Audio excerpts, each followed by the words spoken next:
Welcome to the PowerPoint presentation notes for the unit Ionic compounds. We are going to have a lot of practice that goes along during, directly after, and of course before the test. So just be ready to have your periodic table of ions out, the labeled one that we did already last week, and just if you have any questions, obviously write them down if you have them, and be sure to ask them. Okay, it's very important that, because we're approaching that time, it's very critical that if you misunderstand a unit now, future units are going to be that much more challenging. So don't get left in the dark. Please make sure that you ask your questions, okay? Either in person or electronically, all right? Here we go.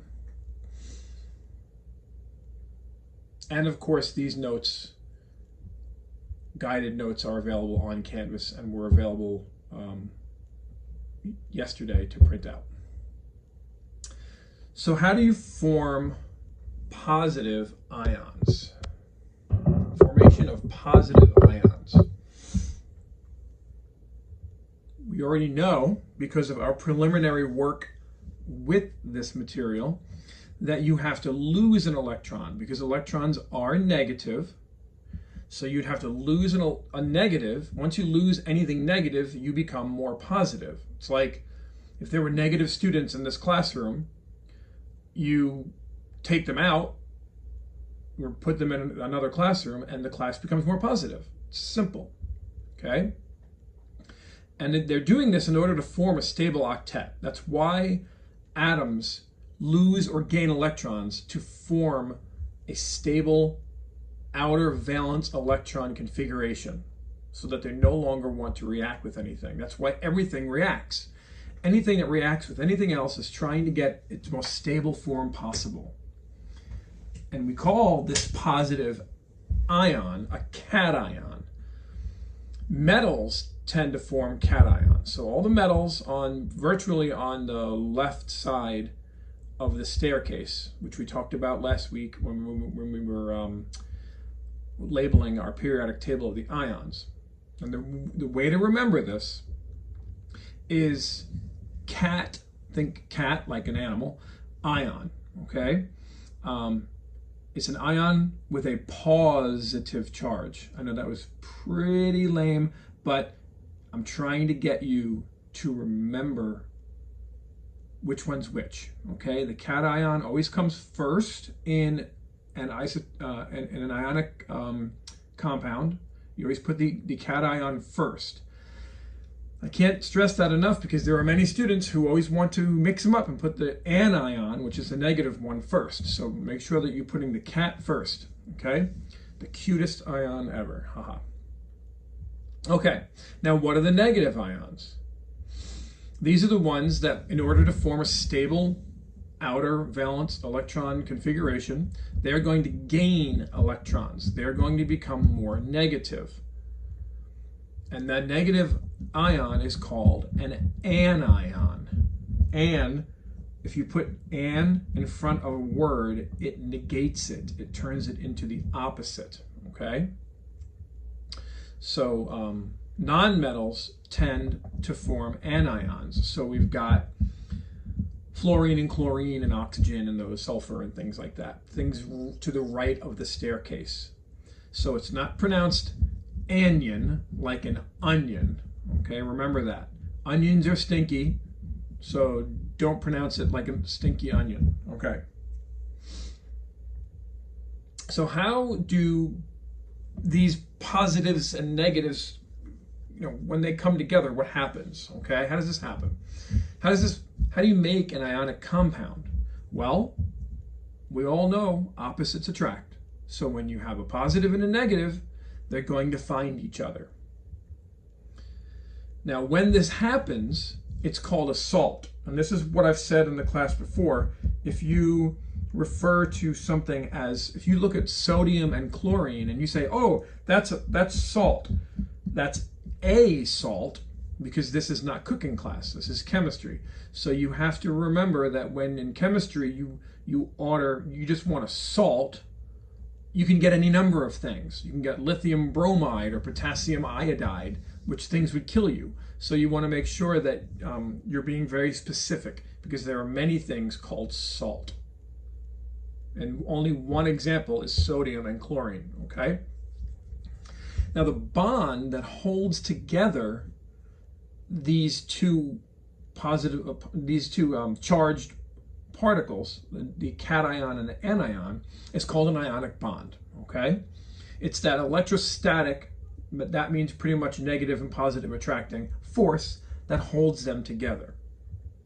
So in this case, you have sodium and chlorine, or the sodium ion and the chloride ion. You see how the sodium is giving up an electron to become more positive, and therefore the chlorine gains that electron to become more negative, and they make a bond that way. It's rather simple, actually.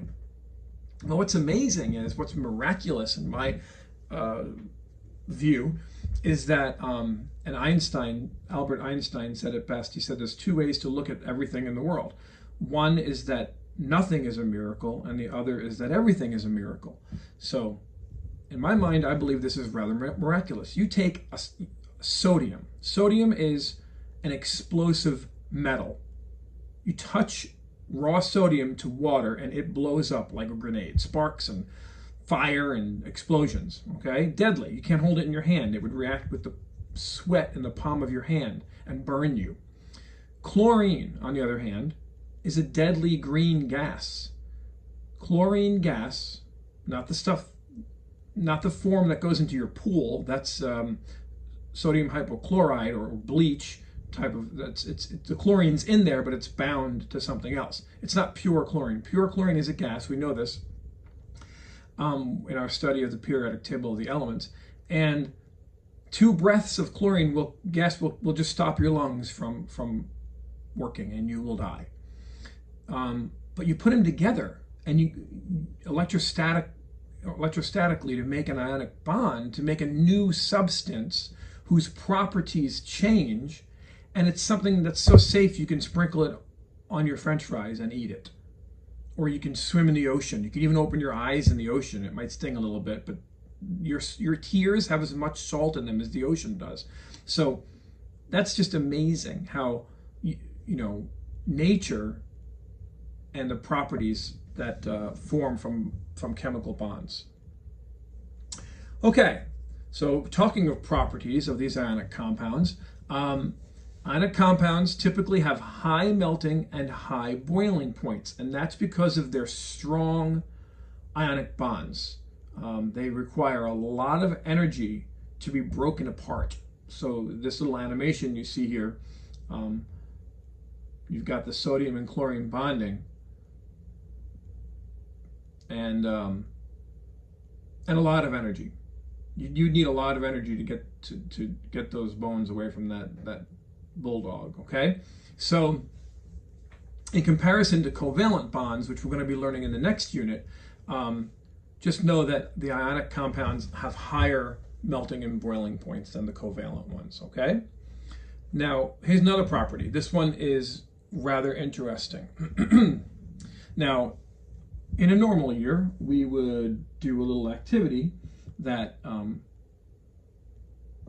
illuminates, no pun intended, this concept. However, it's rather easy to understand when you look at this diagram. Okay, so I found this diagram that really makes it understandable if you are paying attention. So,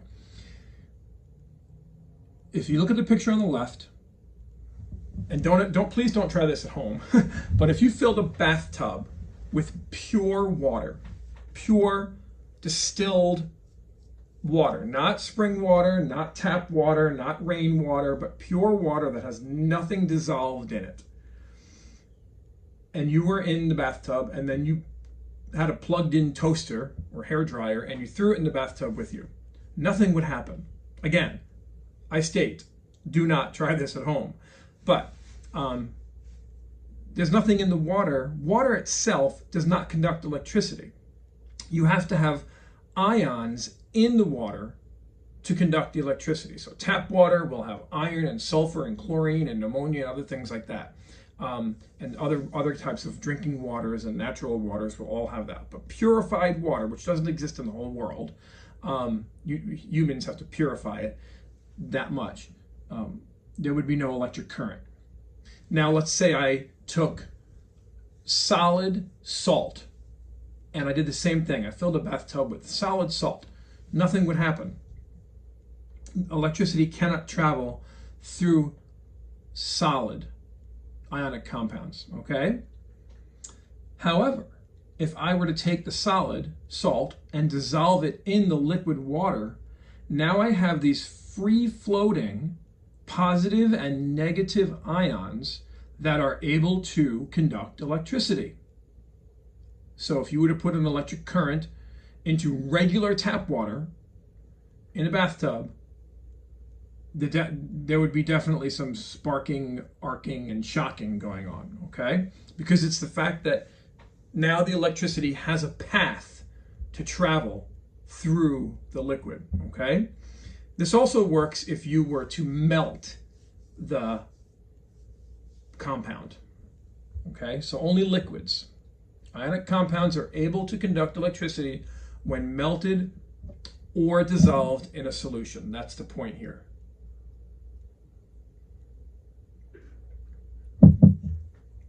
When melted or dissolved. Okay, and again, this is possible now because the ions are free to move about the solution and therefore conduct the electricity. In a solid state, they're too locked into their fixed crystalline positions, so they won't. So solids will not conduct electricity. They're locked in fixed positions. All right, now how do we name these binary ionic compounds? We had that article a couple weeks ago about dihydrogen monoxide, okay? And I talked to you about how that compares to what you learned in biology class concerning binomial nomenclature. Well, again, this is very similar. Binomial, two names, nomenclature is just naming something. So chemicals are the same way, both ionic and covalent for the most part. Covalent, again, we'll talk about in the next unit, but there's two names. There's the metal and the non-metal, okay? Binary ionic compounds. The cation is always named first. Like I said before, the cation, the positively charged metal, will always be first in the name, and the anion will be named second. But the trick is, instead of saying the simple element name, you just change it to "ide." And we discussed that a little bit when we were filling out our periodic table of the ions last week. So you just put the two together, the cation and the anion names, and then you just add "ide" at the end. Okay, so here's some practice. How would you name this substance? We have Ba, and we know that Ba is a metal because it's in the front. It's a cation, so it's going to be on the left side of the periodic table, left or middle somewhere, and that's barium. So you just say barium. Barium is the cation, and then you have sulfur. Sulfur is the anion. It's a non-metal. It's on the left. It's on the right-hand side of this staircase. So, but instead of saying barium sulfur, the rule was you put "ide" at the end. So it's barium sulfide. Lithium, you don't say dilithium or anything. That's not the way you do ionic compounds. The rule was you name the metal, you name the cation, and then you put "ide" after the anion. So this is lithium oxide.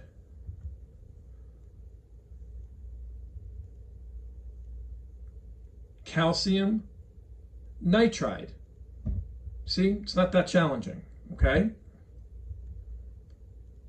Potassium chloride. You got the gist, right?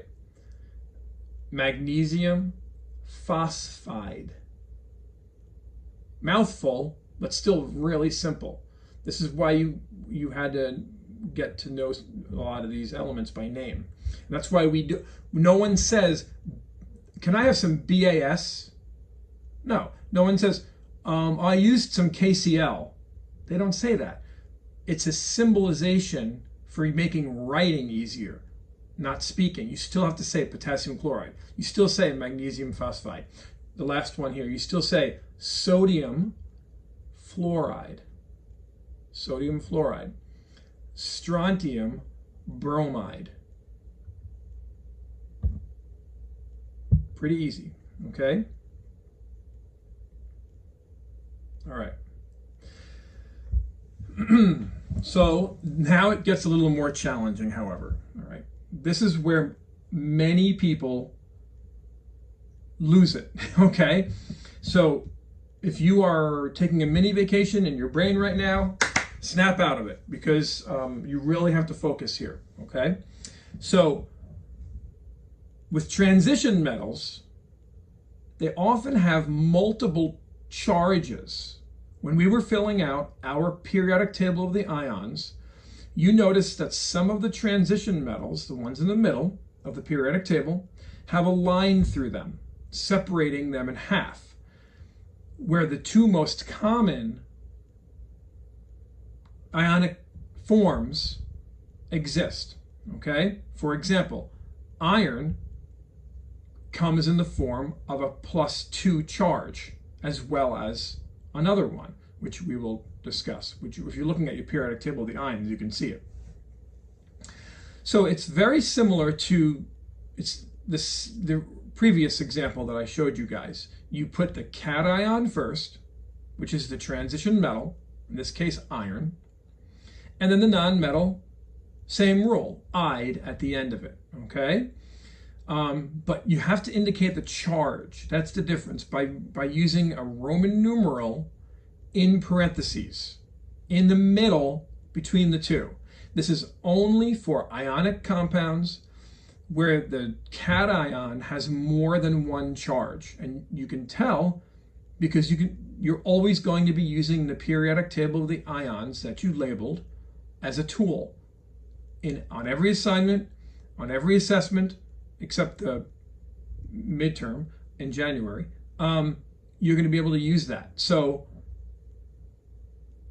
please know that if it's a transition metal, you're going to be looking to see if it has multiple charges. And if it does, you have to indicate which charge you're talking about by the Roman numeral.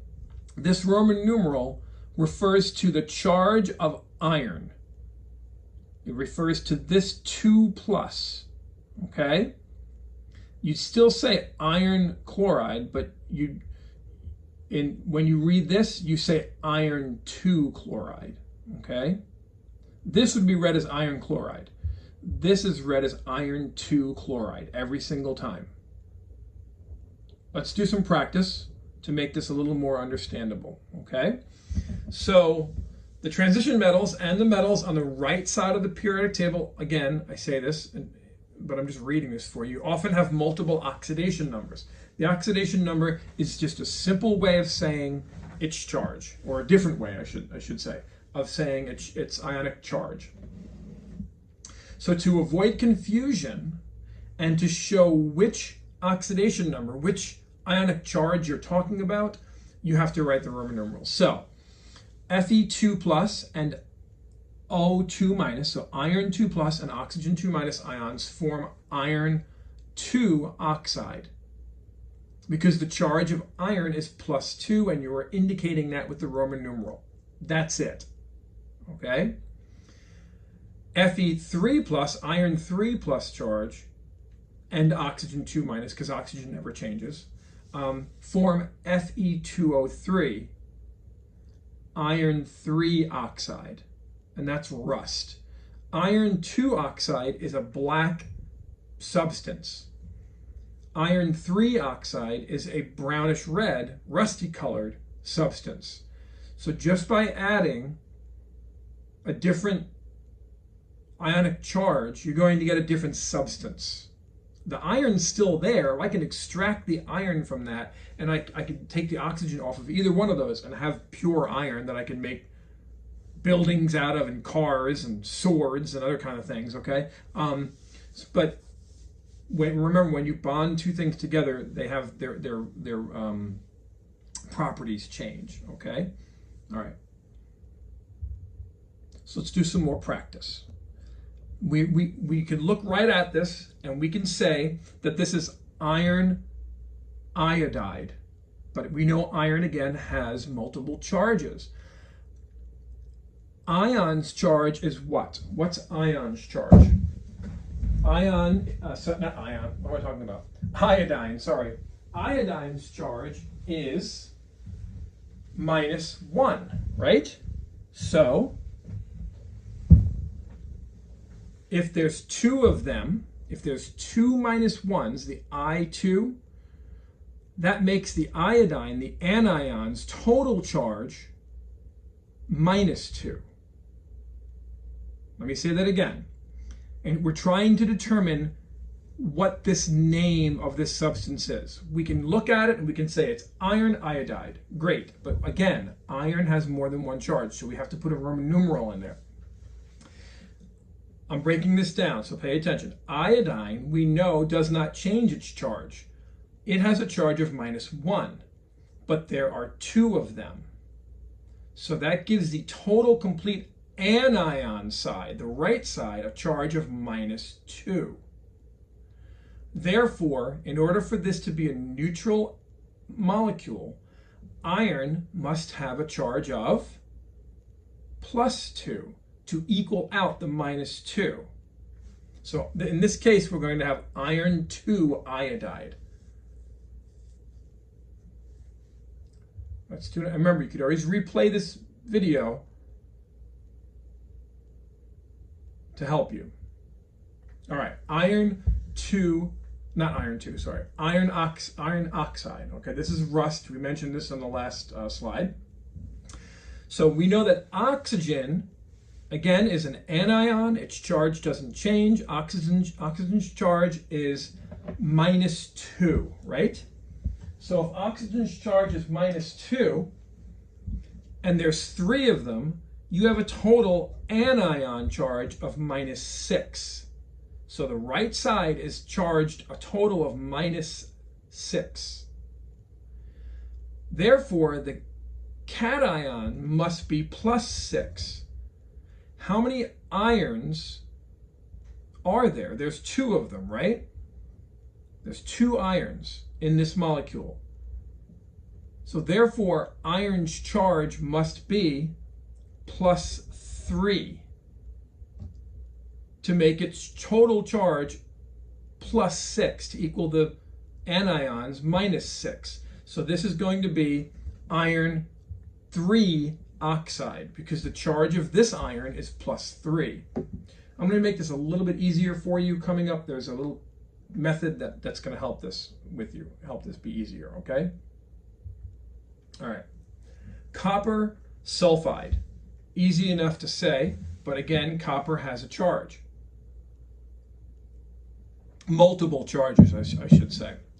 Sulfur is also -2 because it's in the oxygen family, okay? And there's only one of them. So the -2 is the entire anion side. So the entire copper side, the cation side, must equal +2. Well, there's 2 coppers. 2 times what gives you +2? 1. So this is copper 1 sulfide. Copper oxide. Oxygen is -2. There's only one of them, so the copper must be +2. So this is going to be copper 2 oxide. Manganese nitride. Nitrogen's charge is -3. And there's 2 of them for a total of -6. So the manganese, there's 3 of those. So to get +6, it needs to have a charge of +2. So it's manganese 2 nitride. Manganese sulfide Sulfur is -2, and there's 2 of them, which gives that a total of -4. So the manganese must be +4. And that's why you have a Roman numeral 4. Manganese 4 sulfide. That's challenging. I know that it is. It's very confusing. At the end of this, some of your heads are spinning. If you need to, go back and watch this again. But I'm going to give you a little more on how to do this. Also, remember, you can go on YouTube and look up Tyler DeWitt. His name is on the board. And just type in Tyler DeWitt ionic compounds, okay? Tyler DeWitt ionic compounds, or naming ionic compounds, and it's really good videos on how to do that. Okay, so moving on. This is important. When metals come together with nonmetals, the number of electrons lost by the metal must equal the number of electrons gained by the nonmetal. So in this case, we have sodium fluoride. 1 electron is lost from sodium to give it a full outer energy level, and that one is gained by the fluorine, which gives it a full outer energy level. So they're both happy, and they make sodium fluoride. It's a numbers game, okay? So how do we write formulas for binary ionic compounds? When writing formulas for BIC, binary ionic compounds, the positive charge of the cation must balance with the negative charge of the anion, okay? The charges have to balance, which is what we were just working on. And I was giving you a preliminary background lesson in how to do that, okay? So the net ionic charge of an ionic formula, an ionic compound, must equal 0. That's why I was telling you, if it's -6 on this side, it must be +6 on the left. If it's -2 total for the anion, it needs to be +2 total for the cation, so that the whole total would be 0, okay? Now this is an example directly from your book. Please do not feel like you need to copy this down. I will just include it in your guided notes for you, okay? So you can use it as an example. So, really quickly, a question might be like this it might just simply be this. This might be your question. Determine the formula for the ionic compound formed from potassium and oxygen. What do? What's the first thing you do? You write those ions down. Potassium's +1. Oxygen's -2, okay? Now the charges are not the same, so you have to determine what the subscripts are going to be in the formula, okay? So how do you do that? This is a little more complicated actually than you even need to do. This is just the exact replica of the example problem from your textbook, which you may have already looked at. Hopefully you did when you did your chapter survey for ionic compounds. And maybe some of you are being thankful that you did that chapter survey well, because now you have a good background. Okay, so the potassium loses 1 electron while oxygen gains 2. How do we know it loses 1? Because its charge is +1. How do we know it gains 2? Because its charge is -2, okay? If combined in a 1-to-1 ratio, the number of electrons lost by potassium will not balance. So 2 potassiums are needed for each oxide. So this therefore is going to be K2O. That's simply it. Sorry. And this is just way too. Don't even worry about that. We don't need to know that. So here's the way I was talking about before. Here's the more simplified method, and this is called the crisscross method. And you're going to use this a lot. Okay. So let's say that we're going to take our potassium and oxygen example from the last slide, and we're going to turn it to lead and oxygen. Okay, so lead and oxygen are going to come together. You have a cation, positive, and an anion, negative, right? So you just crisscross the numbers. I did some math before, remember? So, but we don't need to do that right now because we're not just naming them, we're building them. So this is a little more complicated, but really not. So if this is +4, it doesn't mean there's 4 of them. It means that its charge is +4. Please remember the difference. A lot of students mix that up. There are not 4 leads right now. This is 1 lead with a +4 charge. This is 1 oxygen with a 2- charge, okay? If you just take this 4 and put it over here to make this 4 oxygens, and you take this 2 and put it over here to make this 2 irons, you have lead 2, not lead 2, but just lead oxide, but you reduce it. You always reduce these to the simplest number. So this is the actual formula for lead oxide. And you would write this out as lead, L-E-A-D, parentheses +4, well, parentheses Roman numeral 4, right? So parentheses IV, close parentheses, and then oxide, and that's the name. Okay, let's look at this one. Potassium and the sulfate ion. This is a polyatomic ion. You can find this polyatomic ion at the top of your periodic table of the elements in the box where it says, where it gives you the charges of polyatomic. Poly meaning many, right? So the +1 and the -2, just crisscross them. So we know that there's going to be 2 potassiums and only 1 of these SO4s, okay? Crisscross these numbers. Remember, up here, they mean the charge. Down here, they mean how many atoms there are. So there are 2 potassiums, 1 sulfur, the 1 is invisible, and 4 oxygens. And this is pronounced, this is read as potassium sulfate. There's no Roman numeral because potassium is not a transition metal. All right, so how would we do this for potassium chloride? Well, it's a 1-to-1 ratio. Potassium is +1, chlorine's -1. So it's just KCl, potassium chloride. That was an easy one. How about calcium bromide? We know it's pronounced calcium bromide, but it's not a 1-to-1 ratio, is it? The charge of calcium is +2. So I need 2 bromines. So this is going to be CaBr2, calcium bromide. And calcium is not a transition metal, so it doesn't need a Roman numeral. How about magnesium oxide? It's a 1-to-1 ratio. So you don't need to do any math. It's just MgO, magnesium oxide. Potassium sulfide. It's very simple, crisscross method.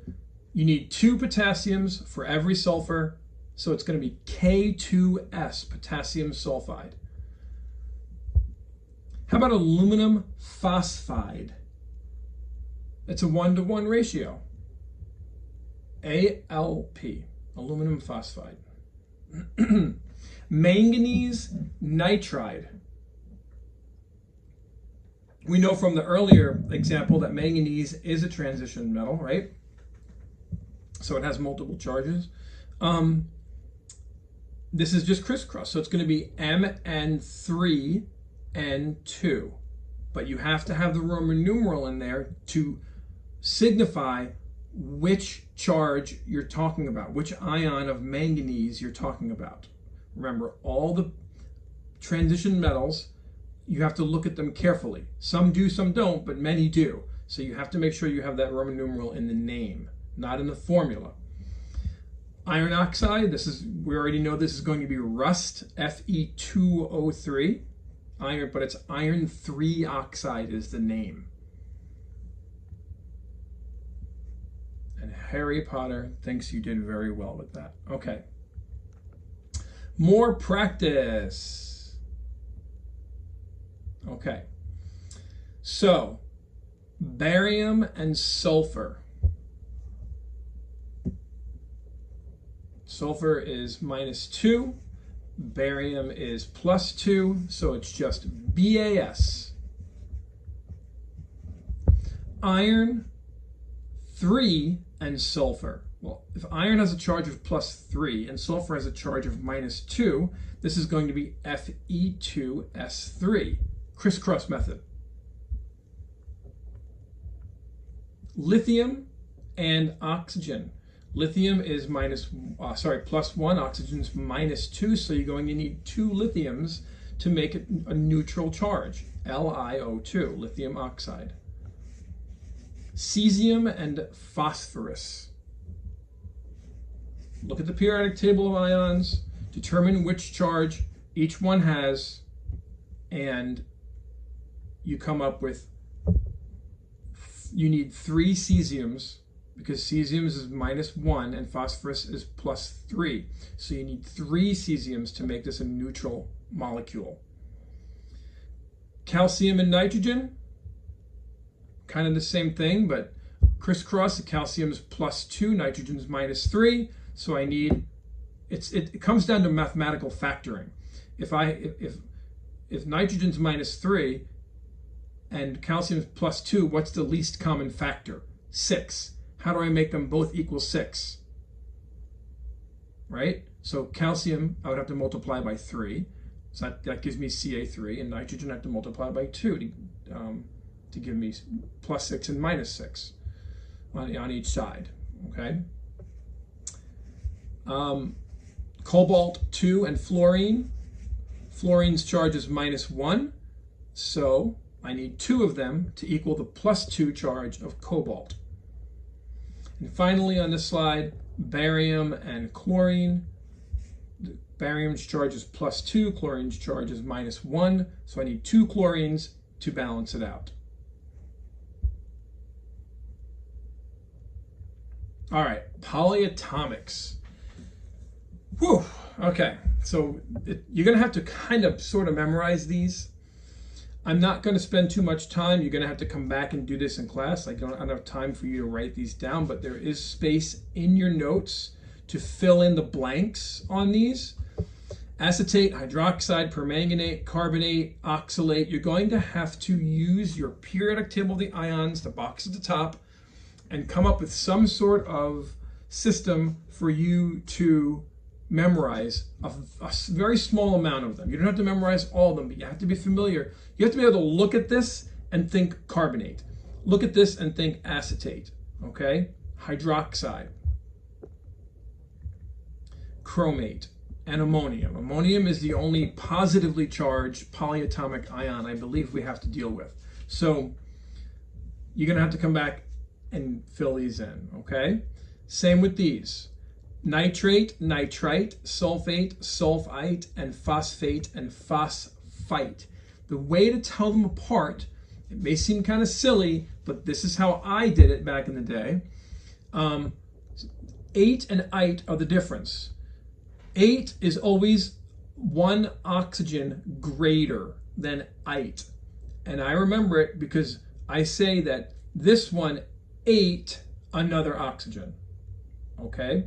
So the one that ate another oxygen and got bigger is the nitrate or the sulfate or the phosphate. And the other one that exists for nitrogen is nitrite, sulfite, or phosphite. Okay? And all the nitrogens have -1 charge, all the sulfurs have -2, and all the phosphates, the phosphoruses have -3. Okay? So those are the ones you pretty much have to know. And notice it's not that many, right? Okay, so how do we write formulas for these?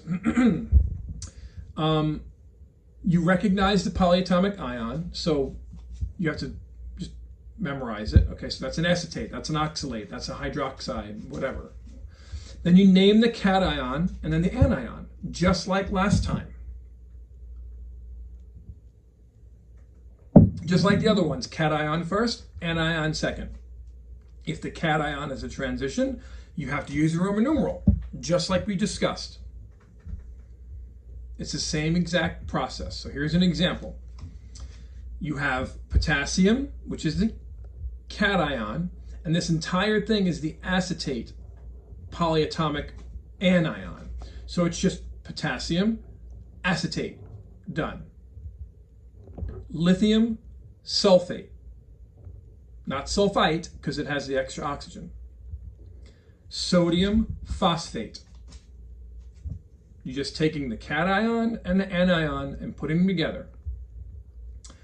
iron 3 hydroxide. So now iron is a transition metal with multiple oxidation numbers, so you have to throw the Roman numeral in there, okay? And this is hydroxide. Even though there's 3 of hydroxides, this only tells you that because hydroxide's charge is -1 and iron's charge is +3 because of the Roman numerals, I need 3 hydroxides to balance it. So now I've got 3 minus charges and 1 +3 charge, which makes it +3 and -3, which makes the whole thing 0. Practice time. Okay, so the first cation is strontium, and the anion is permanganate. So this is strontium permanganate. And there's 2 of them because you need to balance strontium's +2 charge, okay?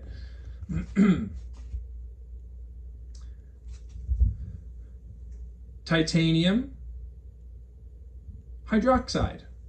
Is titanium a transition metal? Yes, it is. So, and how did you know it was 4? Because hydroxide's charge doesn't change. It's always -1, and there's 4 of them. So this whole side is -4, therefore this side must be +4. So you have to put the 4 Roman numeral in there. Right now you may be still thinking, when do I put the Roman numeral in? When it's a transition metal. When it's a metal in the middle of the periodic table. Calcium oxalate. This is the calcium, this is the oxalate. It's a 1-to-1 ratio. So, and calcium is not a transition metal. Sodium acetate. Magnesium phosphate.